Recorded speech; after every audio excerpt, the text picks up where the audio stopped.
नमस्कार दोस्तों, जी की अड्डा चपराना ऑनलाइन प्लेटफॉर्म पर आपका हार्दिक स्वागत है। प्यारे लाडलो, राजस्थान की कला संस्कृति में हमारा जो सेशन चल रहा था, राजस्थान की दुर्ग पड़ रही थी और दुर्गों का केवल बेसिक चीजें हमने कंप्लीट किया था और आज हम लोग एक नए दुर्ग की चर्चा करने वाले हैं और वह दुर्ग होगा आपका नाहरगढ़। ध्यान से सुनना, नाहरगढ़ दुर्ग। दोस्तों, क्लास शुरू करने से पहले यदि आप लोग जी की अड्डा चपराना पर आप लोग पहली बार जुड़े हो तो क्लास को लाइक एंड सब्सक्राइब करना ना भूलें और अपने साथियों के पास में इस क्लास को शेयर करना ना भूलें। तो करते हैं शुरू अपनी क्लास से। नाहरगढ़ दुर्ग पढ़ेंगे और ध्यान से सुनना, एक शानदार दुर्ग है दोस्तों नाहरगढ़। नाहरगढ़ इसकी सबसे पहले लोकेशन की बात करें तो ये जयपुर में, जयपुर से, जयपुर शहर। क्लियर? नाहरगढ़ यार ये दो शब्दों से मिलकर बना है, नाहर और गढ़, नाहर और गढ़। नाहर का जो शाब्दिक अर्थ होता है ना, वो होता है बच्चों बाघ, और गढ़ का जो शाब्दिक अर्थ होता है ना, वह होता है दुर्ग। तो यहां से उपनाम बन सकता है इसका कि आप लोगों से पूछेगा कि राजस्थान में किस दुर्ग को बाघों का दुर्ग कहते हैं बच्चों, तो कौन सा हो जाएगा हमारा नाहरगढ़। क्लियर? इसी दुर्ग को अंग्रेजी में हम लोग टाइगर फोर्ट कह सकते हैं बच्चों, टाइगर फोर्ट। आपको याद होगा ये दुर्ग पहाड़ी पर बना है और वह पहाड़ी मीठड़ी पहाड़ी है। आजकल तो दोस्तों पहाड़ियों के नाम भी पूछने लगा है जब भी। मीठड़ी पहाड़ी पर यह दुर्ग बना है, तो सीधी सी बात है, ऐसा दुर्ग जो पहाड़ी पर बना हो उसे हम लोग गिरी श्रेणी में रखेंगे। तो इस नाहरगढ़ दुर्ग को ना गिरी श्रेणी के अंतर्गत रखा जाता है क्योंकि पहाड़ी पर बना है और पहाड़ी का नाम क्या है? मीठड़ी पहाड़ी। क्लियर? इस पहाड़ी के नाम से इस दुर्ग का जो नाम पड़ा था ना, वो पड़ गया मीठड़ी दुर्ग। देखो रटना नहीं है, आपको साथ ही साथ क्लियर करवाऊंगा अभी के अभी। मीठड़ी दुर्ग कहते थे। ओके, याद रहे इस दुर्ग के अंदर एक जैसे 9 महल बने। कितने महल बने? 9 महल। इसलिए इस दुर्ग को महलों वाला दुर्ग कहा जाता है। कितना गजब का प्रश्न हो सकता है, महलों वाला दुर्ग। इसी दुर्ग को जयपुर का पहरेदार, जयपुर का पहरेदार दुर्ग कहा जाता है। जयपुर का पहरेदार। इसी दुर्ग को जयपुर का मुखौटा कहते हैं बच्चों। क्या कहते हैं? जयपुर का मुखौटा। इसी को जयपुर की ओर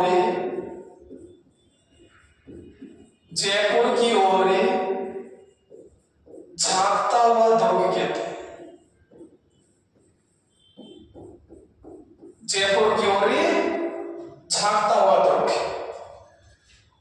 तो इसके कई सारे नाम हो गए। इसको बाघों का घर कहते हैं,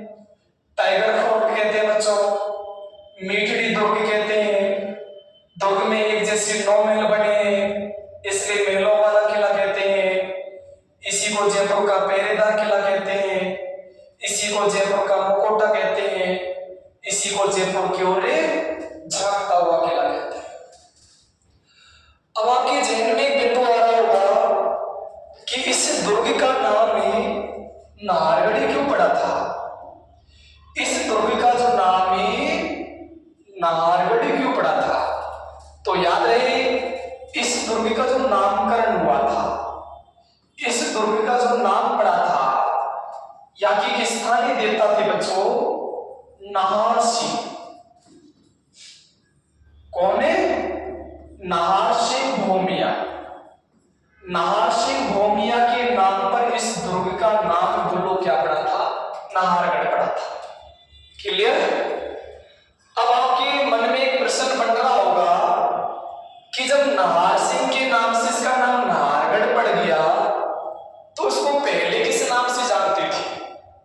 तो याद रहे बच्चों, इस दुर्ग को प्राचीन समय में प्राचीन नाम पूछ लेगा आप लोगों से तो इससे पहले सुदर्शनगढ़ के नाम से जानते थे। सुदर्शनगढ़ आप लोगों से पूछ लेगा राजस्थान में सुदर्शनगढ़ दुर्ग कहां है? बोला गुरुजी हमने सुदर्शनगढ़ पढ़ा ही नहीं कभी। बच्चों इस नाहरगढ़ का जो प्राचीन नाम है ना वो सुदर्शनगढ़ है। प्रश्न की लैंग्वेज कैसी हो सकती है, आपको रटना क्या, हर एक चीज को क्लियर करते हुए जाना हमको। मैंने आपको छोटा सा बेसिक बता दिया, एक बार वापस देखना। नाहरगढ़ दुर्ग की जो लोकेशन आएगी ना वो जयपुर शहरी आएगी। ओके, श्रेणी आएगी गिरी, क्योंकि पहाड़ी पर बना है मीठड़ी पहाड़ी। बोलो कौन सी पहाड़ी पर बना है? मीठड़ी पहाड़ी। क्लियर?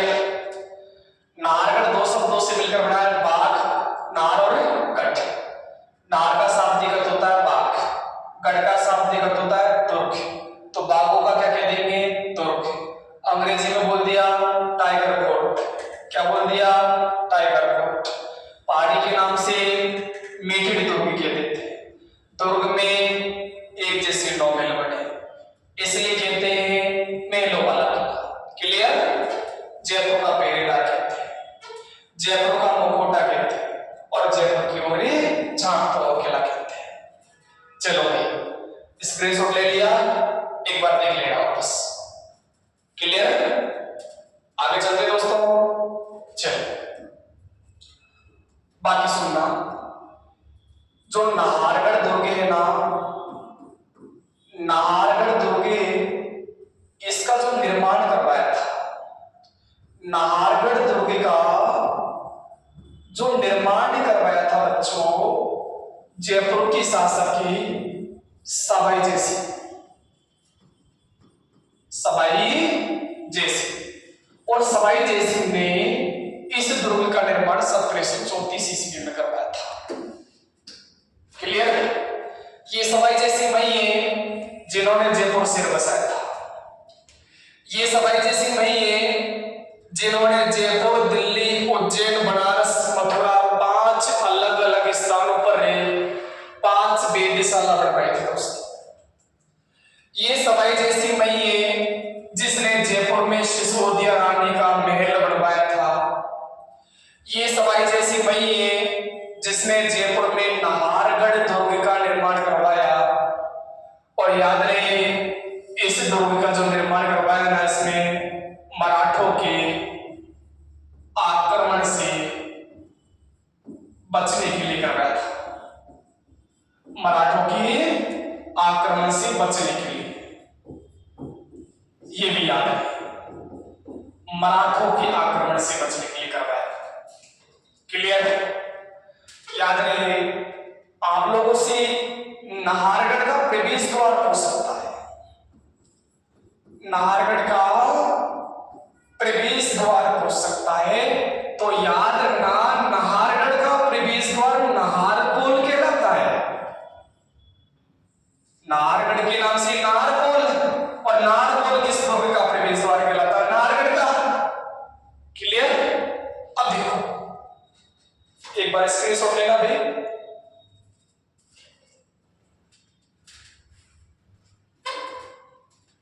हो गया, आगे चलते हैं।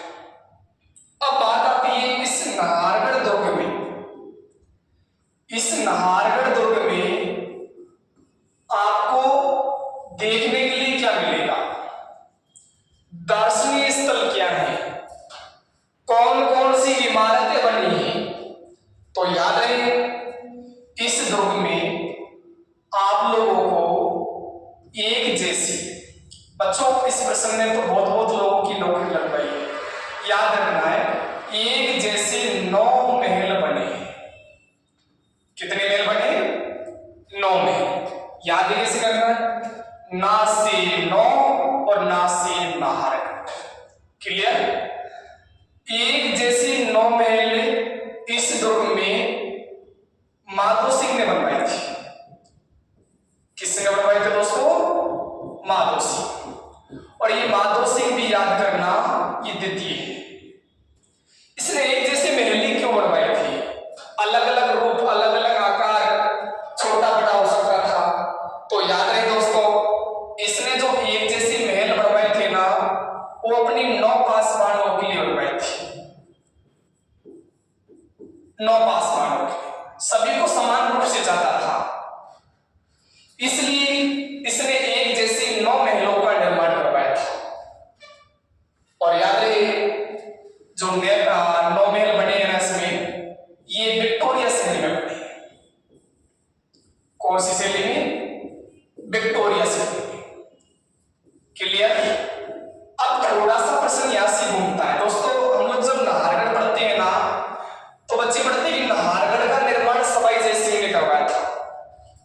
और यहां से पूछता कि नाहरगढ़ दुर्ग में स्थित 9 महलों का निर्माण किसने करवाया? तो सवाई जय सिंह भी करते हैं। ये बड़ा थोड़ा सा याद करने वाला पॉइंट है। याद रहे, दुर्ग का निर्माण तो सवाई जय सिंह ने, जबकि दुर्ग के अंदर एक जैसे 9 महलों का निर्माण किसने भैया? माधो सिंह ने करवाया था। क्लियर? याद है। एक बात तो ये याद करनी है। अब बात जब एक जैसी महलों की आती है ना, मैं आपके सामने थोड़ा सा अलग से फैक्ट दे रहा हूं, सुनना। एक संख्या लिखा मैंने आपके सामने 7। एक संख्या हमने पढ़ी है अभी 9, और एक याद करना दोस्तों 16। क्लियर? राजस्थान में एक जैसे मान लो आप लोगों से 7 महल पूछे। कितने महल पूछे? एक जैसे 7 महल। तो याद करना, एक जैसे 7 महल चौमू में बने। चौमू दुर्ग में। एक जैसे 9 महल आपने देखा दोस्तों नाहरगढ़ में, और एक जैसे 16 महल ये आमेर दुर्ग में बने। आमेर। क्लियर? तो हम लोगों को ऐसा नहीं सोचना कि भी हमने राजस्थान में एक ही जगह पढ़े 9 महल ना, एक जैसे 9 महल और भी है, एक जैसे 7 महल भी है, एक जैसे 9 महल भी है, एक जैसे 16 महल भी है। ये तीनों अलग अलग जगह, जैसे 7 महल चौमू में, 9 महल नाहरगढ़ में, और 16 महल आमेर में। क्लियर? इसी दुर्ग में, इस नाहरगढ़ दुर्ग में आपको और क्या मिलेगा देखने को? तो याद रहे, इसी दुर्ग में एक हवा मंदिर बना है। हम ये कह सकते हैं मेहमानों के लिए इस मंदिर का निर्माण करवाया था, हवा मंदिर। तो आपको 2 बातें याद करना है, इसी में एक जैसे 9 महल बने हैं और इसी में हवा मंदिर बना है। क्लियर? एक 2 बात और सुनो। इस नाहरगढ़ दुर्ग में ना, इस नाहरगढ़ दुर्ग में एक व्यक्ति का नाम याद रखना, भगत सिंह। भगत सिंह नरोका। और भगत सिंह नरोका की जो कथा है ना, भगत सिंह नरोका की कथा नाहरगढ़ दुर्ग से ही जुड़ी है। ये आपको अपने नोट्स में ऐड करना है। नाहरगढ़ दुर्ग से जुड़ी है। क्लियर दोस्तों?